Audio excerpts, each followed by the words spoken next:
गरीब तबके को वोटों से वंचित करने में के लिए भी एसआईआर में पूरी मनमानी बदमाशी हो रखी है और एसआईआर का इतना प्रेशर है कि कई बीएलओज आत्महत्या कर चुके हैं। कांग्रेस के विचारधारा के वोटों को कैसे कम किया जाए, विशेषकर एससी एसटी माइनॉरिटी को तो टारगेटेड करके इन्होंने काटा गया।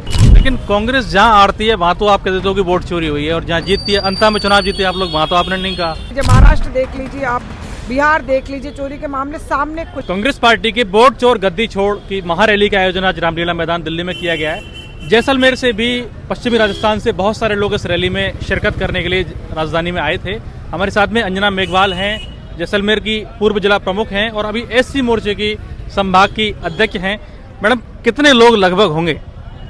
जैसलमेर से लगभग 400 के करीबन लोग आए हैं, जो विभिन्न माध्यमों से, बसों के माध्यम से, छोटे से कारों के माध्यम और ट्रेन और फ्लाइट्स के द्वारा यहाँ पर आए हैं। और लगभग पूरे पंडाल में कितनी संख्या होगी? पंडाल में आप तो रैलियां संबोधित करते रहते होगे, आइडिया लगाया होगा। लगभग 40-50 हज़ार से तो प्लस ही होगी। बाकी क्योंकि इतना दूर दराज दिख नहीं रहा था, इतनी भीड़ थी आपस में। नहीं, रामलीला मैदान पूरा फुल था तो 50 के आसपास की। हाँ, और बाहर भी हजारों की संख्या में, जैसे कि आपने देखा सुबह से लेकर शाम तक बाहर भी, जो क्योंकि अंदर जगह नहीं बची थी इसलिए लोग बाहर भी कार्यकर्ता बाहर उसी उत्साह के साथ। क्या रहा फिर आज का मुद्दा? राहुल जी ने क्या कुछ कह दिया? आज राहुल जी, जो कि देश का मुद्दा है कि आज वोट चोर गद्दी छोड़ और जो एसआईआर में मनमानी और उन दो मुद्दों को लेकर यहाँ पर हमारे पूरे भारत देश की रैली बुलाई गई थी, उसमें विशेषकर वोट चोर गद्दी छोड़ का उन्होंने मीडिया में और पूरे सबूतों के साथ पेश किया।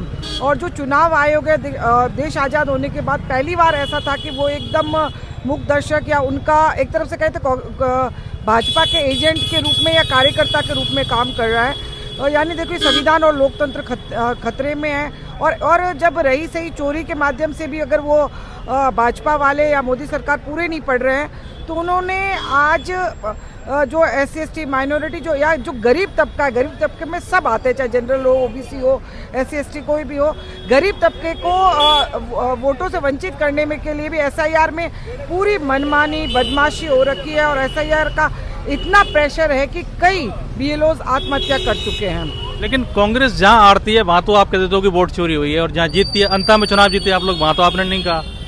वो राज लाने के लिए मेहनत करते हैं, वो उपचुनाव में बीजेपी वाले मेहनत नहीं करते हैं। 100% चोरी नहीं करते हैं ना, चोरी भी कैलकुलेटिव करते हैं। बिल्कुल कैलकुलेटिव और प्लानिंग से करते हैं। अंत में अगर एक एमएलए जीतता हारता तो कोई भाजपा की सरकार जाने वाली नहीं थी। इसलिए बाकी आप देख लीजिए, जब सरकार बनाना वहाँ वो पूरी ताकत लगा देती। चाहे भैया उदाहरण पड़ा है, आपने खुद ने मीडिया में, हर चैनल ने, आप लोगों ने बताया विद एग्जाम्पल कि ब्राजील की महिला 22 जगह रजिस्टर्ड 22 वोट देती है। उनके पोस्टर भी यहाँ कहीं पड़े होंगे। देखो, ये मैंने देखा था, ये तो नहीं है वैसे, उनका काफी पर्चियां उनकी थी।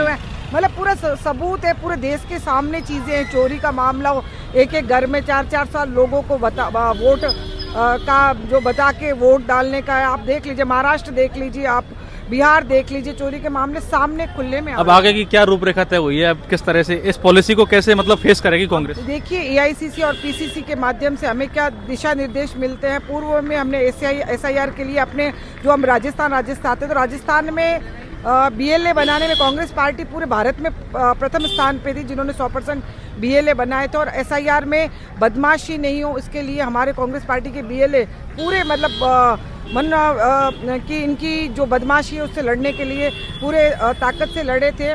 और उसके बावजूद भी अभी भी राजस्थान में भी कई मतलब कमियां रही है। इन्होंने अपनी जो भी सरकार के होते कि जैसे इनकी जो बीएलओज है उनको कि भी तुम 1-2 बार जाओ, कांग्रेस विचारधारा का वोट बैंक है तो काट दो, तो मनमानी चल रही है। जो भी एआईसीसी पीसीसी के माध्यम से हमें निर्देश मिले। आप लोग मॉनिटरिंग कर रहे हो कि अगर वोट आपका कुछ कट रहा है तो उसकी पूर्ति आप लोग कहाँ से करोगे? नहीं, बिल्कुल हम कोशिश यही कर रहे हैं कि हमारा वोट कटे नहीं। इसके लिए हम पूरे सजग होकर, हमने बीएलए की हमारे जो विधानसभा वाइज ट्रेनिंग्स हुई है, बाकायदा हमारे सोशल मीडिया पे ग्रुप्स है और हाथों हाथ उस पर हम रिएक्ट करते हैं। कोई भी हमारा बीएलए बताता कि ये बदमाशी हो रही तो उस अधिकारी से संपर्क करते हैं। और पूरी मतलब ये है कि फिर अधिकारियों को भी लगता है कि इनको पूरी रूल्स रेगुलेशन की जानकारी है।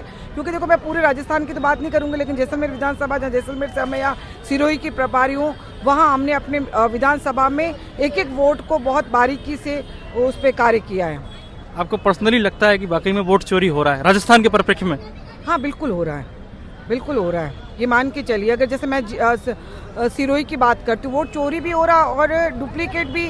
जैसे सिरोही है, सिरोही में 50,000 वोट ऐसे हैं जो गुजरात में भी वोट डालते हैं। मैं सिरोही की प्रभारी हूँ, ये बकायदा है। अब क्या जो वो डबल तो वोट है, उसी डुप्लीकेसी के लिए तो एसआईआर चल रहा है, वो हट जाएंगे बोलो? चल रहा है, तो वो उनके वोट तो काट नहीं रहे हैं। यहाँ जो कांग्रेस विचारधारा के वोट है, पहले उन्होंने उसके लिए अपने 50,000 वोटों को वही काम ले रहे थे। गुजरात में सिरोही में वो वोट डालते थे, और जब भी एमपी वगैरह चुनाव होते थे तो वो वहाँ पर भी जाके गुजरात में भी वोट डालते थे। सिरोही को हमने खुद ने नज़दीक से देखा है। अब जब उनको लग रहा है ये वोट चोरी पकड़ी जा रही है, तो कांग्रेस के विचारधारा के वोटों को कैसे कम किया जाए, विशेषकर एससी एसटी माइनॉरिटी को तो टारगेटेड करके इन्होंने काटा गया। आज एमपी यूपी वाला अगर मजदूरी करने गया है, अगर वो मजदूरी वाला बीएलओ जाता है, उनको बीएलओ को बकायदा इंस्ट्रक्शंस मिले कि एक दो बार आपको कोई नहीं मिले तो आप कांग्रेस का वोटर थोड़ा सा कंपेरेटिवली पिछड़ा हुआ है और अवेयर भी कम है, तो वो जल्दी चीजों से फिल्टर हो जाता है। पूरा प्रशासन को ये, जैसे कि आप जब चुनाव आयोग इनके कहे बिना एक कदम आगे नहीं रखता है, तो प्रशासन तो राज है इनके, कैसे आगे रखेगा। ये थी हमारे साथ में अंजना धनदेव, जो बहुत बारीकी से इस पूरी प्रक्रिया को देख रही हैं और धरातल की जनप्रतिनिधि रही हैं, तो चीजों की सिस्टम की समझ इनको है। इस तरह की और वीडियोस के लिए हमारे साथ में बने रहिए। आप देख रहे हैं दावा बाल, मैं आपका होस्ट आदित्य, शुक्रिया।